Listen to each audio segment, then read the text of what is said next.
Queda claro. Entonces, nos quedamos aquí que en reumatología tenemos estudios de laboratorio que nos van a ayudar a hacer el diagnóstico, pero también tenemos algunos que nos dicen pronóstico, otros que nos dicen probabilidad con el tiempo de que desarrollen la enfermedad, y otras que nos hablan cómo está ahorita la enfermedad, y otras que nos dicen si están o no haciendo toxicidad a los medicamentos. Entonces, de todos estos estudios de laboratorio, los que más utilizamos rutinariamente en la consulta son las pruebas inflamatorias, así le llamamos, ¿no? O los reactantes de fase aguda.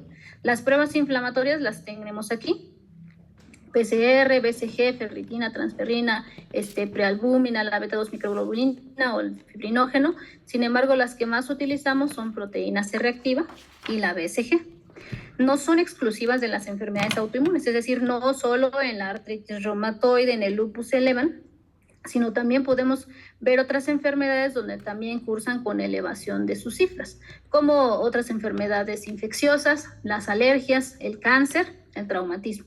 No es raro, por ejemplo, que lleguen pacientes con anticuerpos antinucleares elevados y los envíen porque pueden pensar que es un lupus y más bien es un marcador indirecto de cáncer. Siempre es importante conocer el concepto. Deben saber que aquí los anticuerpos o los autoanticuerpos, más correctamente llamados, son los estudios que más utilizamos, pero no son exclusivamente para hacer el diagnóstico, no son definitivos, son un apoyo.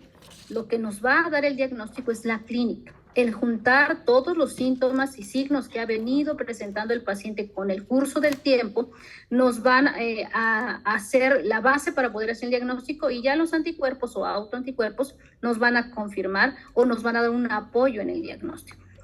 Entonces, dentro de los dos que les decía yo que más usamos, pues está la proteína C reactiva y la BCG. Las diferencias entre las dos, pues uno es la disponibilidad, el costo, ¿no? Los valores que les mencionaba, BCG en hombres debe ser menos de 15, eso es lo normal, menos de 20 en mujeres. Más de eso significa una BCG elevada y me puede estar indicando a mí que el paciente está inflamado. Entonces, si llega a la consulta un paciente que dice, me están doliendo las articulaciones, estoy rígido en las mañanas, me siento como tieso al despertar, me tarda en mejorar como hasta el mediodía, me siento inflamado y traigo una BCG de 30, pues es muy probable que me esté corroborando que ese paciente sí está inflamado y que seguramente va a ser algo autoinmune.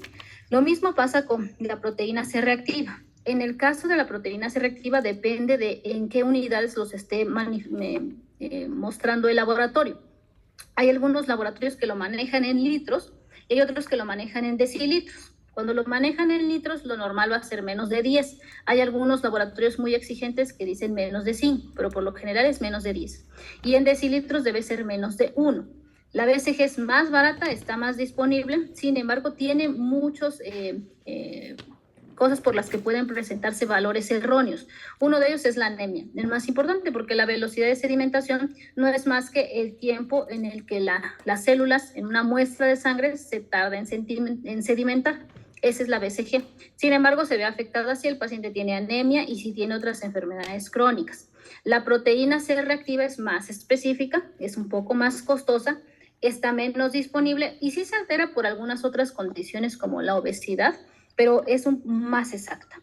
La BCG, aparte de eso, conforme va avanzando la edad, van aumentando el punto de corte. Es decir, si yo tengo 60 o 70 años, no voy a tener estos mismos valores para llamarlos normales. Tengo que corregirlos. ¿Cómo corregimos la BCG? Si yo quiero saber cuánto es lo máximo de BCG que puede tener un paciente y se le considera normal, tengo que sacarlo con este cálculo. Llega el paciente, tomo su edad, por ejemplo, tenga 50 años, le sumo 10, ya son 60, y lo divido entre 2, es 30. Eso quiere decir que a ese paciente de 50 años, su valor máximo de BCG va a ser 30. Ya, y si es mujer, por ejemplo, ya no va a ser 20.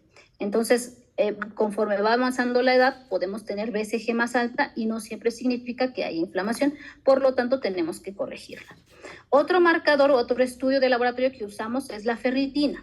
La hiperferritinemia se refiere al aumento en el conteo de la ferritina. La ferritina es un marcador de recambio, le llamamos, es un marcador de actividad de enfermedad, principalmente, y donde más lo utilizamos es en la enfermedad de Still o en la artritis idiopática juvenil.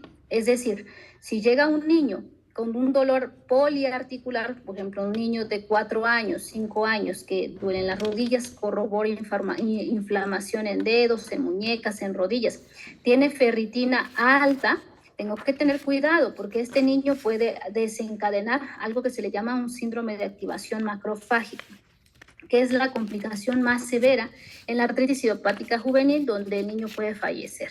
Entonces, la ferritina es un marcador de severidad y en la artritis idiopática juvenil en los niños nos puede dar este síndrome de activación macrofágico, pero también la enfermedad de Still, que la enfermedad de Still es una enfermedad en donde llegan los pacientes adultos que presentan picos febriles sin ninguna causa aparente. Ya se le descartó cáncer, ya se les descartó algún proceso infeccioso, y hacen fiebre, y cuando hacen los picos febriles hacen un rash eritematoso en todo el cuerpo. Pueden cursar con hepatoesplenomegalia, pueden causar con leucocitosis o leucopenia, y es una enfermedad de Still. Esta es una enfermedad que también, si hacen una ferritina elevada, puede llegar a causarnos un síndrome de activación macrofágica y puede el paciente fallecer, ¿no? Tenemos también otra condición que es el síndrome antifosfolípidos catastrófico. Esta es una enfermedad que es una complicación severa de un síndrome antifosfolípidos. El síndrome antifosfolípidos, les mencionaba yo que es una enfermedad autoinmune que produce trombos. Tenemos dos tipos. El que le llamamos el síndrome antifosfolípidos trombótico y el síndrome antifosfolípidos obstétrico. El obstétrico es aquel en donde la embarazada cursa con abortos de repetición, o una mujer embarazada puede llegar a cursar con preeclampsia o eclampsia, o puede tener restricción del crecimiento uterino, o puede tener desenlaces adversos maternos, y puede ser secundario a que tiene la presencia de estos anticuerpos antifosfolípidos positivos. En el caso de cuando no están embarazadas, pueden hacer trombos, es decir, una mujer joven con una trombosis venosa profunda en la pierna o una tromboembolia pulmonar, tengo que buscarle, si no cáncer, hay que buscarle una enfermedad autoinmune, principalmente un síndrome antifosfolípidos. Y el síndrome antifosfolípidos catastrófico, como su nombre lo dice, quiere decir que llega a tener una alta mortalidad porque es un paciente que en menos de una semana hace una trombosis venosa profunda, y a los 2 días hace otra trombosis venosa profunda, y a los 2 días hace una tromboembolia pulmonar, y a los 2 días hace una trombosis venosa central, y pues el paciente tiene altas posibilidades de fallecer. Ese es un síndrome antifosfolípidos catastrófico y se asocia a aumento de ferritina. Otros marcadores o laboratorios que utilizamos son las crioglobulinas.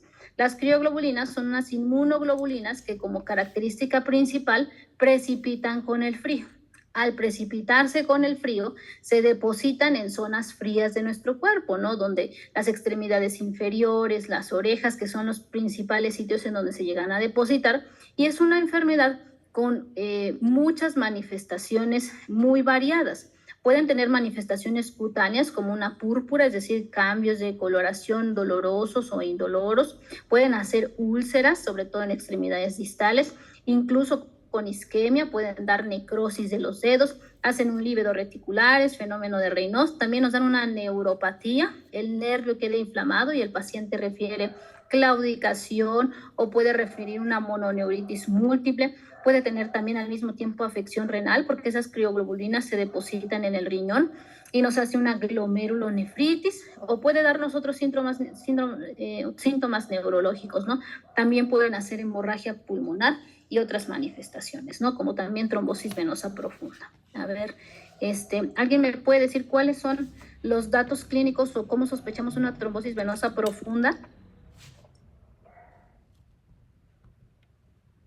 Puede haber dolor intenso, ¿no? Ajá, ¿en dónde?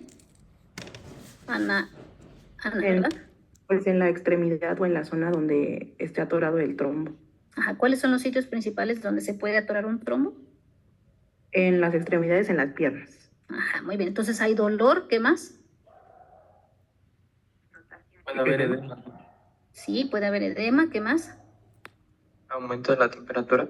Aumento de temperatura, eritema y sobre todo aumento de volumen, ¿no? Entonces, comparando las dos extremidades, podemos ver que una va a estar del doble o hasta el triple de tamaño, y tenemos dos signos a la exploración muy clásicos. ¿Cuáles son? ¿El de Godet? Ese es solamente de edema. Cuando tú aprietas... ¿El de Homans? El de Homans y el... hollow, ¿no? ¿Alguien se acuerda cuáles eran estos? El de Homans era el dolor en la pantorrilla cuando se movía el pie, ¿no? Ujú. ¿Y el otro?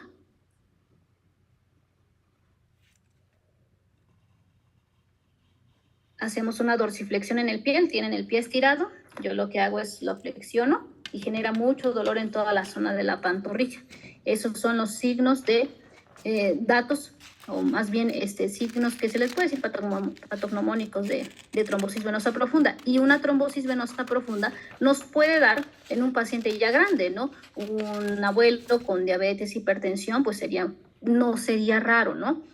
Pero ¿qué otras causas que no sean ni autoinmunes ni de mayor edad o diabéticos hipertensos que puedan darnos una trombosis venosa profunda?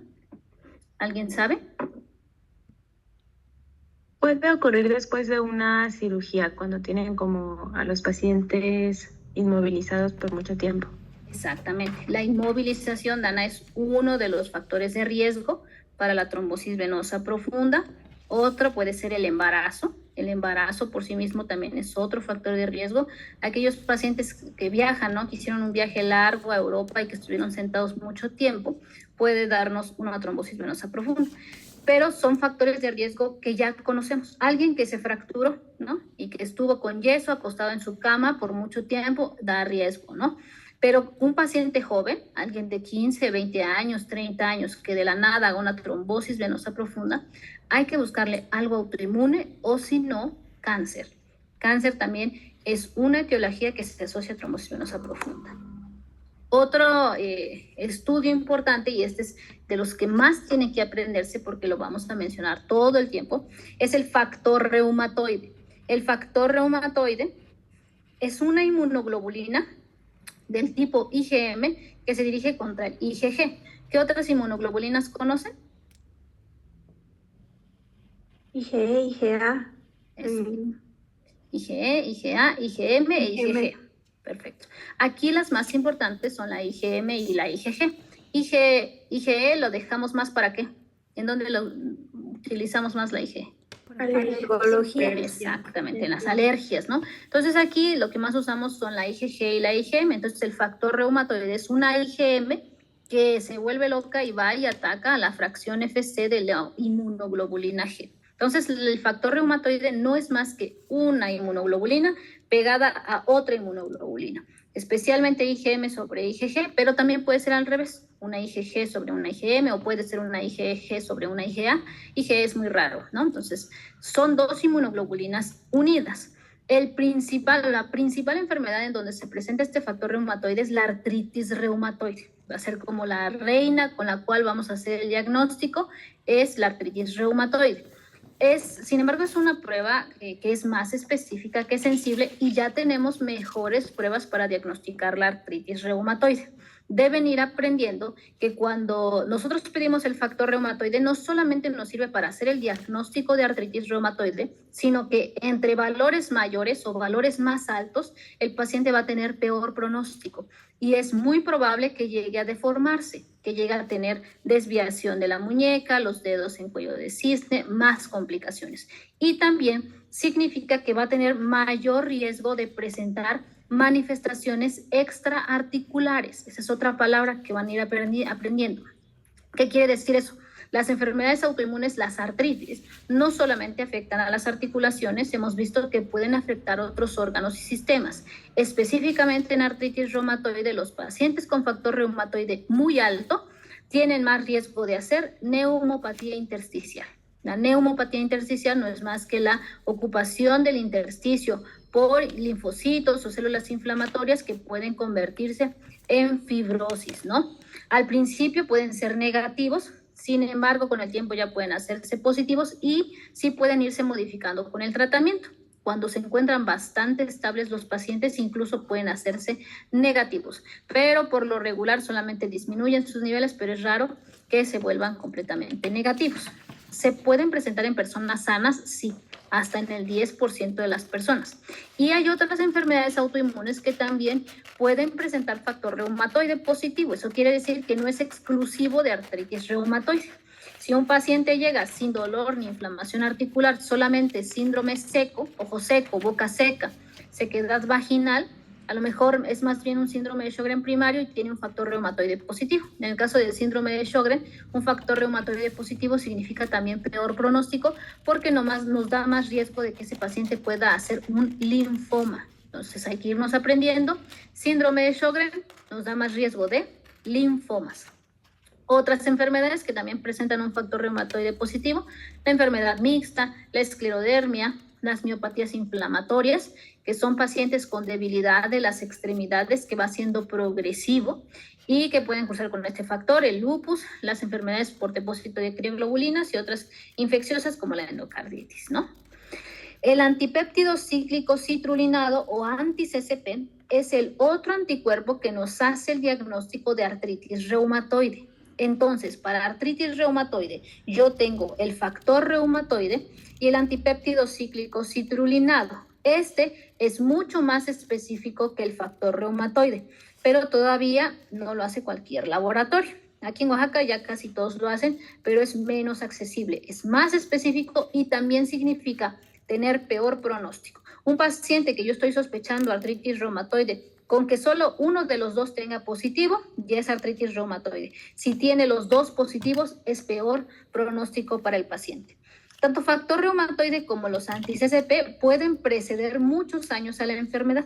Es decir, si yo a ustedes les hago un factor reumatoide y un anti-CCP, a lo mejor alguno lo tiene positivo y nos dice que en 5 o 10 años tienen un riesgo de 5 a 10% de presentar artritis reumatoide, ¿no? Y les decía yo que al tenerlo positivo, pues es peor pronóstico, ¿no? Comparado con factor reumatoide, es más específico, su sensibilidad es igual, pero también vemos aquí otros anticuerpos. Esto se le llama los anticuerpos anticarbamilados. Estos todavía no están en los laboratorios, pero sí los hacen en los centros de investigación y se ha visto que también aún son más específicos, pero pues todavía no son tan comerciales. Otros anticuerpos que también utilizamos en reumatología son los anticuerpos de las miopatías autoinmunes. Les decía yo que las miopatías autoinmunes, el paciente clásico es un paciente joven, 35, 40 años, puede presentarse en mayor edad, pero ya es menos frecuente y refiere que tiene varias semanas con dolor muscular, extremidades inferiores, extremidades superiores y tiene debilidad para ciertas actividades. Le cuesta pararse de la taza del baño, le cuesta subir escaleras, tiene limitación para extender los brazos, para flexionarlos y principalmente afecta a las regiones musculares proximales, es decir, brazo más frecuente que antebrazo y muslos más frecuente que pantorrillas. Y aparte de manifestaciones pulmonares, manifestaciones musculares, pueden tener dolor articular, pueden tener manifestaciones cutáneas, pulmonares y renales.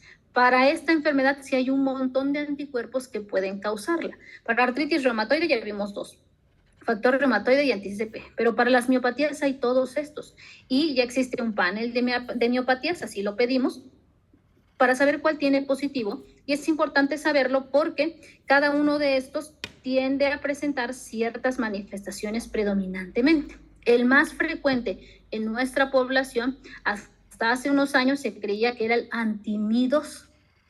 Antimidos siempre se consideró que era el más probable. Últimamente se ha visto que anti-Jo1 es uno de los más frecuentes y el anti-Ro52, que les voy a enseñar más adelante, también. Pero bueno, nos seguiremos quedando con que el más frecuente es el antimidos, ¿no? Nos presenta las manifestaciones cutáneas que más adelante aprenderemos, las clásicas, el signo del chal, el signo de la V del cuello, el eritema en heliotropo, ¿no? Tenemos unos anticuerpos que cuando los tienen presentes, aparte de asociarse a la miopatía, se asocia a cáncer. Entonces, el paciente que llega a presentar una miopatía con este anticuerpo, hay que buscarle cáncer porque su riesgo es alto. Hay miopatías muy severas, como las causadas por anti-MDA5, que son pacientes que hacen debilidad, pero lo que más rápido progresa es su enfermedad pulmonar. Esto tiene una alta mortalidad en el primer año, entonces es importante identificarlos. Y tenemos los anticuerpos antisintetasa. ¿Se acuerdan que les enseñé una imagen de unas manos de mecánico? Que les decía yo que eran esas manos que parecían como rasposas, que tenían lesiones ulceradas y que también tenían como engrosamiento cuticular. Esas manos de mecánico son una de las manifestaciones del síndrome antisintetasa, que es causado por estos anticuerpos, y aparte de dolor articular y debilidad muscular, tienen las manos de mecánico, tienen fenómeno de Raynaud y tienen alto riesgo de enfermedad pulmonar intersticial. Aquí vemos las manos de mecánico, estas manos que parecieran como rasposas o rugosas, con hipertrofia cuticular y fenómeno de Raynaud, muy clásico del síndrome antisintetasa. Tenemos también otros anticuerpos que usamos en reumatología para las vasculitis. Las vasculitis son las enfermedades que podemos considerar como más graves en reumatología. Son enfermedades multisistémicas, afectan muchos órganos, muchos sistemas, y una de las más frecuentes e importantes son las vasculitis asociadas a ANCA. Vamos a ver más adelante que tenemos vasculitis de gran tamaño, de mediano tamaño, de pequeño tamaño. Eso depende del tamaño del vaso, así por eso se le llama de grande vaso, mediano vaso o pequeño vaso. En el caso de las vasculitis ANCA, son del subtipo de vasculitis de pequeño vaso. Y los dos anticuerpos principales que se presentan son los C-ANCA y los P-ANCA. Tienen que aprendérselo. El C-ANCA tiene una especificidad que se le llama anti-PR3 y el P-ANCA tiene una especificidad que se llama mieloperoxidasa o MPO. Esto se lo tienen que aprender porque cuando veamos el tema vamos a ver que las tres principales vasculitis, que son estas que les estoy señalando, poliangitis microscópica o PAM, granulomatosis con poliangitis o PAG y granulomatosis eosinofílica con poliangitis, PAGE, son las tres principales vasculitis asociadas a ANCAS y cada una de ellas tiene un anticuerpo que se asocia a su presentación. Por ejemplo, C-ANCA o PR3 es el más frecuente en la PAG y MPO o P-ANCA es más frecuente en PAM y en PAGE.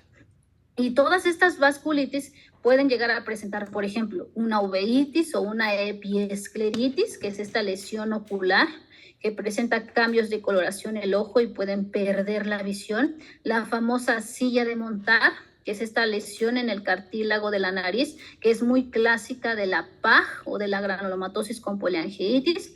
Pueden tener sinusitis crónica. Esa sinusitis crónica es muy clásica de la PAGE, son pacientes con sinusitis que después hacen una escleritis, que después hacen la silla de montar y es una clásica PAGE.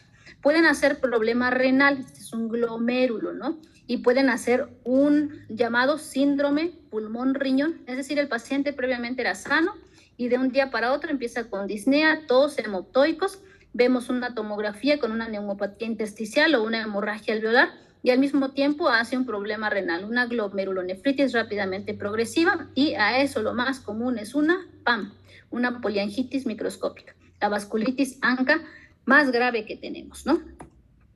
Otros anticuerpos que utilizamos son los llamados anticuerpos antifosfolípidos. Ya les estuve mencionando esta enfermedad, que hay dos tipos, el obstétrico y el trombótico, y los tres anticuerpos principalmente con los que cursa esta enfermedad son los anticardiolipina, IgG o IgM, antibeta-2 glicoproteína 1, IgG, IgM, y el anticoagulante lúpico, ¿no? Esos son los tres anticuerpos que principalmente son los causantes del síndrome antifosfolípidos. Y estas son todas las variables de las manifestaciones que pueden presentar: infartos, epilepsia, demencia, hemorragias pulmonares, hipertensión pulmonar, el síndrome de Budd-Chiari, manifestaciones obstétricas, pérdidas fetales, preeclampsia, eclampsia, líbedo. Puede haber osteonecrosis de fémur o de cadera, necrosis o gangrena, manifestaciones hematológicas como trombocitopenia, hacen trombosis venosa profunda, otras manifestaciones renales, amaurosis fugax, y es un síndrome muy complejo causado por los anticuerpos, ¿no? Vamos a ver los anticuerpos antinucleares. Estos anticuerpos antinucleares son como los más utilizados en las enfermedades difusas del tejido conectivo. Son los más clásicos en el lupus. Seguramente ya más de uno ha escuchado que a aquella paciente joven con eritema malar le pidieron anticuerpos antinucleares y están positivos, ¿no? Estos son los anticuerpos antinucleares por una técnica que se le llama EP2 o inmunofluorescencia. Es decir, utilizan las células EP2, que son de algunos animalitos, unos ratones específicos criados en laboratorio, en donde los observan al microscopio y ven cómo se pintan. Y a partir de eso podemos hacer el diagnóstico de todas estas enfermedades autoinmunes que vamos a ver con calma. Espérenme que estoy teniendo un poquito de problemas con internet. Denme 5 minutos para corregir y ya regreso, ¿sale? Sí, doctora. Sí, doctora. Sí, doctora.